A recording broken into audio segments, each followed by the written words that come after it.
الله أكبر الله أكبر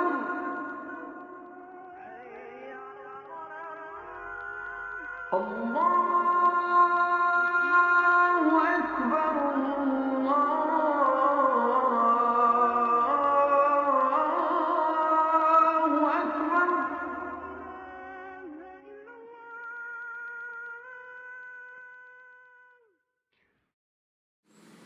أعوذ بالله السميع العليم من الشيطان الرجيم. بسم الله الرحمن الرحيم، والصلاة والسلام على أشرف المرسلين سيدنا محمد وعلى آله وصحبه أجمعين.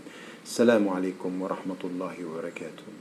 Among all the values that we have been dealing with so far, we see that there is one essential value that comes back from everywhere, which has to do with the way we deal with our own selves.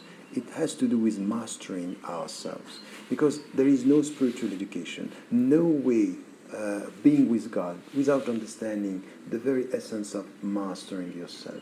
Know how to deal with your own desires, with your own temptations, and it has to do with al-muraqabah, it has to do with this self-evaluation, assessment of who you are, and monitoring yourself. So mastering yourself, this is exactly what the Prophet, peace be upon him, said to the companions once when they were with him, and said, who is the one who is strong among you? What is strength among you?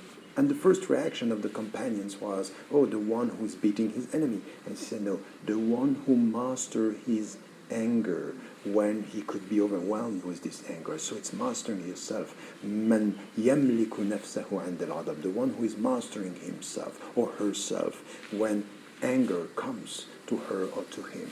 This relationship with our own desires, our own emotions, it's essential, because it's the way we come close to God. The way towards God has to do with mastering the self. Meaning here that our nature is not only positive, there are many things that are in our nature potentially negative. Mastering the negative to come to the positive is the spiritual journey, giving us the freedom that we were talking about before. So freedom comes out of mastering the self, mastering ourselves, freeing ourselves from the ego. But it's not only this. It also has to do with the way we deal with our fellow human beings. Because what we have to do through mastering ourselves is to avoid judging the others, is to avoid condemning the others. How are you going to do this? If you are following your desires, if you are following your emotions, you could be very quick to judge. And this is what we find in the Quran, saying that we have سَارِعُوا إِلَى مَغْفِرَةٍ مِّن رَبِّكُمْ, hasten to this forgiveness coming from God.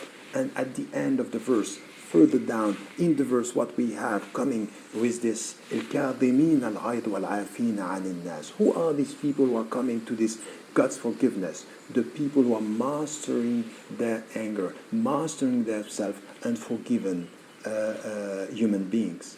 Because there is a secret here. The way you deal with yourself has to do with the way you are going to deal with others. If you master yourself, you can provide people with your own forgiveness. And forgiveness, it's a duty. Forgiveness is an education. Forgiveness is a gift that you have to give. And the best human being is the one who is experiencing this forgiveness towards his fellow Muslims and other people. So no way for us to forgive people if we are not mastering ourselves. And during the months of Ramadan, this is the months of mastering your temptations when it comes to drinking, eating, and whatever. This is the months where you are experiencing this mastering the self. And this is where we should spread around our forgiveness, protect the people around us from our own judgments. That's essential. No way to learn to master yourself in order to give forgiveness and to spread forgiveness all around, inshallah. Take good care of yourself. Never forget to tell the people you love that you love them, and in every day of your life remain positive, inshallah. Wassalamu alaikum wa rahmatullahi wa barakatuh.